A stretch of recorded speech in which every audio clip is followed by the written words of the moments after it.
దళిత ముక్తి 25 ఏళ్ల ఉద్యమ ప్రస్థానం నేపథ్యంలో ఈ నెల 17న ప్రతిఘటన సదస్సు ఊరేగింపులను జరపనున్నామని రాష్ట్ర కన్వీనర్ వెంకటరమణ తెలిపారు. విశాఖ నగరంలోని జీపీఎంసీ గాంధీ విగ్రహం వద్ద శుక్రవారం జరిగిన మీడియా సమావేశంలో కార్యక్రమ పోస్టర్ ఆవిష్కరించారు. అనంతరం ఆయన మాట్లాడుతూ ఉద్యమ ప్రస్థానంలో భాగంగా ఈ నెల 17న నగరంలోని డాబా గార్డెన్స్ లో గల ప్రేమ సమాజం హలో ఉదయం 11 గంటలకు ప్రతిఘటన సదస్సు, సాయంత్రం 4 గంటలకు సభాస్థలం నుండి ఎల్ఐసి అంబేద్కర్ విగ్రహం వరకు ర్యాలీ నిర్వహిస్తున్నామని ప్రకటించారు. ఈ కార్యక్రమంలో పలు జిల్లాల నుండి దళిత బహుజనులు రాబోతున్నారని తెలిపారు. గత 25 ఏళ్లుగా దళిత విముక్తి, కుల నిర్మూలన, మతోన్మాదం, దళితులపై దాడులు, భూమి సమస్య తదితర అంశాలపై పోరాడుతుందని వివరించారు.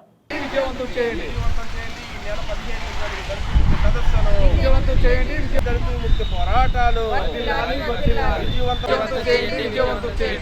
చేయండి. ఈ నెల 17 జరుగు దళిత ముక్తి సదస్సును జోహార్ బాబాసాహెబ్ అంబేద్కర్, జోహార్ దళిత అమర వీరులకు విజయవంతం చేయండి. ఈ నెల 17న దళిత ముక్తి సదస్సును. నా పేరు సొర్ల వెంకటరమణ. నేను దళిత ముక్తి అనే సంఘానికి రాష్ట్ర కన్వీనర్ని. దళిత ముక్తి ఏర్పడి 25 ఏళ్ళ సందర్భంగా 25 ఏళ్ళు ప్రస్తావన సదస్సును విశాఖపట్నంలో గ్రామ సమాజం ఆడిటోరియంలో ఈ నెల 17వ తారీఖున జరుగుతున్నది. దళిత ముక్తి ఏర్పడి 25 ఏళ్ళుగా కుల సమస్యలపైన, అంటరానితనంపైన, భూమి సమస్యలపైన, దళితులపై దాడులపై జరుగుతున్న సందర్భాల్లోనూ పోరాటాలు చేస్తూ ఉన్నది దళిత ముక్తి.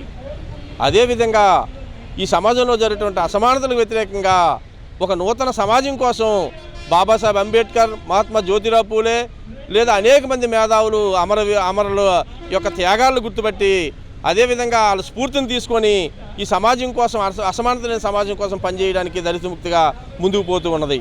ఈ సందర్భంగా సదస్సును, ఊరేగింపును ఈ 17న జరుగుతూ ఉన్నది. దీనికి పలువురు మేధావులు హాజరవుతున్నారు. దళిత ప్రజా సంఘాలు వక్తలుగా మేధావులు హాజరై లేదా నాయకులు హాజరై ఉపన్యాసిస్తారు. కాబట్టి ప్రజలారా లేదా సామాన్య ప్రజలారా, దళితులారా ఈ సదస్సును విజయవంతం చేసి ఊరేగింపును విజయవంతం చేయాలని మేము విజ్ఞప్తి చేస్తూ ఉన్నాం.